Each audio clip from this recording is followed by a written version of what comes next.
Hey everyone, Brian here with the Reporting Hub. In today's video, we are going to discuss licensing. So basically licensing from not just a Reporting Hub standpoint, but also from a required Azure services standpoint. And it's probably one of the questions we get asked the most.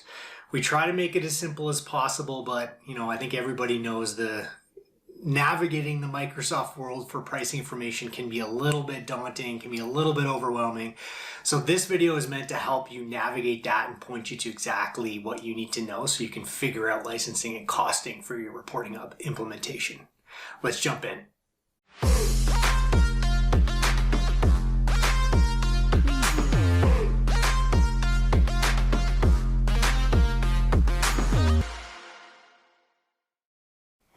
Okay, so I've got my laptop open here. I'm open to our documentation page, so I'm going to be sharing that as well so you can watch along as I go. So you'll see that I'm on the Reporting Hub Knowledge Center, which you can access at docs.thereportinghub.com. We'll also put the link below and flash it across the screen so you know how to get there. Within our Knowledge Center, one of the first pages you will come across is called Required Azure Services. And this page is meant to outline everything you need to know from a Microsoft licensing perspective. So let's start there for a second and say, okay, there's two things you need to understand. One is your subscription with the Reporting Hub is with the Reporting Hub. That does not include any of the Microsoft resources, the licensing required with Microsoft. So that's kind of the point one, is there's two different things you need to worry about.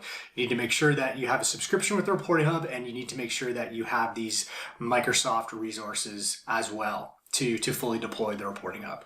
Now, the reason for that is the Reporting Hub is a fully deployed web app within your Azure environment. So in order to run that web app, you need some basic underlying Azure resources that allow you to run it.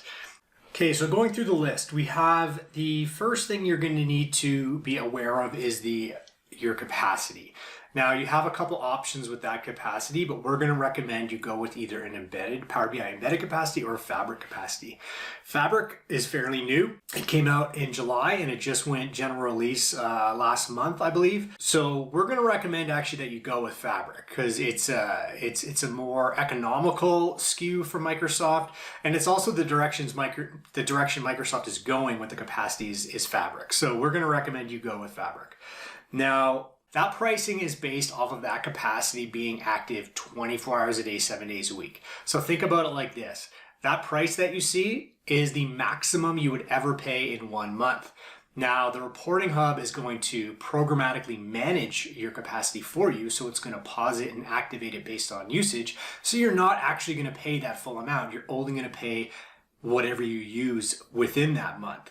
So think about it. You're not going to pay for the full whack unless you choose for it to be on the entire month. Otherwise, the Reporting Hub is going to reduce that licensing cost for your capacity significantly. Okay, so that's kind of the first thing to be aware of from a Microsoft licensing standpoint. The second thing is this Azure App Service. Now, again, the Reporting Hub is installed within your Azure environment. So that web application has to be hosted somewhere. Think of it like any other web page. You have to host a web page. Well, you have to host the application as well.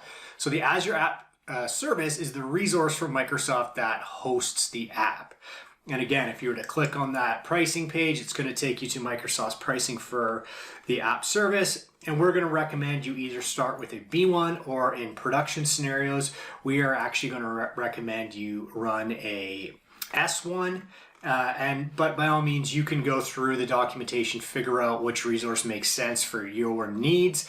Basically, think about it like the higher the app capacity, the app service SKU, the faster your app's going to be, the more resources that are behind that. But an S1 should be more than enough for production deployments of the Reporting Hub.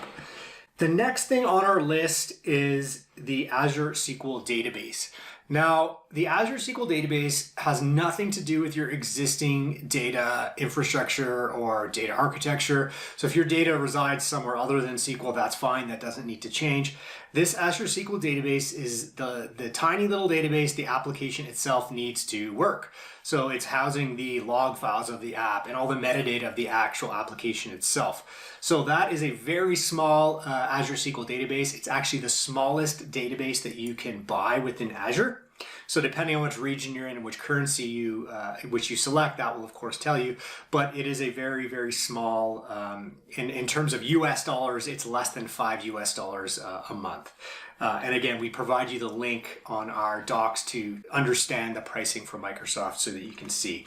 And we will select a DTU and a basic, and then that will give you the price of that database. So a very small little database required to actually run the app itself.